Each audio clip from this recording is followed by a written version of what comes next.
उठो जागो और तब तक मत रुको जब तक लक्ष्य प्राप्त ना हो जाए। खुद को कमज़ोर समझना सबसे बड़ा पाप है। ब्रह्मांड की सारी शक्तियाँ पहले से हमारी हैं। वो हम ही हैं जो अपनी आँखों पर हाथ रख लेते हैं और फिर रोते हैं कि कितना अंधकार है। एक समय में एक काम करो और ऐसा करते समय अपनी पूरी आत्मा उसमें डाल दो और बाकी सब भूल जाओ। जितना बड़ा संघर्ष होगा, जीत उतनी ही शानदार होगी। पढ़ने के लिए एकाग्रता ज़रूरी है, एकाग्रता के लिए ध्यान ज़रूरी है और ध्यान से ही हम अपनी इंद्रियों पर संयम रखकर एकाग्रता प्राप्त कर सकते हैं। अंतःकरण से ही पवित्रता आती है। बाहरी शुद्धि केवल एक प्रतीक है। सत्य को 1000 तरीकों से बताया जा सकता है, फिर भी हर एक सत्य ही होगा।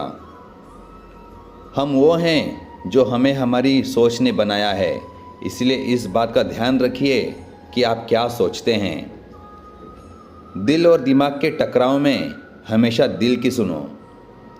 किसी दिन जब आपके सामने कोई समस्या न आए, आप सुनिश्चित हो सकते हैं कि आप गलत मार्ग पर चल रहे हैं। शक्ति जीवन है, निर्बलता मृत्यु है, विस्तार जीवन है और संकुचन मृत्यु है। अनुभव ही आपका सर्वोत्तम शिक्षक है। जब तक जीवन है सीखते रहो। जो तुम सोचते हो वो तुम हो जाओगे। यदि तुम खुद को कमज़ोर मानते हो तुम कमज़ोर हो जाओगे। यदि तुम खुद को ताकतवर मानते हो तुम ताकतवर हो जाओगे। दुनिया एक महान व्यायामशाला है जहां हम खुद को मजबूत बनाने के लिए आते हैं। पवित्रता, धैर्य और दृढ़ता ये तीनों सफलता के लिए आवश्यक हैं, लेकिन इन सब के ऊपर प्रेम है। डर ही पतन और पाप का मुख्य कारण है। जब तक आप खुद पर विश्वास नहीं करते तब तक आप भगवान पर विश्वास नहीं कर सकते। मनुष्य की सेवा ही भगवान की सेवा है। एक विचार लो, उस विचार को अपना जीवन बना लो। उसके बारे में सोचो, उसके सपने देखो, उस विचार को जियो। भय ही मृत्यु है, भय ही पाप है, भय ही नरक है, भय ही अधर्म है और भय ही गलत जीवन है। स्वतंत्र होने का साहस करो।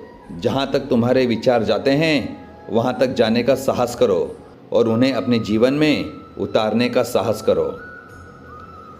सीखने के लिए ज़रूरी है श्रद्धा और विश्वास। दिमाग की शक्तियाँ सूर्य की किरणों के समान हैं। जब वे केंद्रित होती हैं तो वे चमक उठती हैं। संभव की सीमा जानने का केवल एक ही तरीका है, असंभव से भी आगे निकल जाना।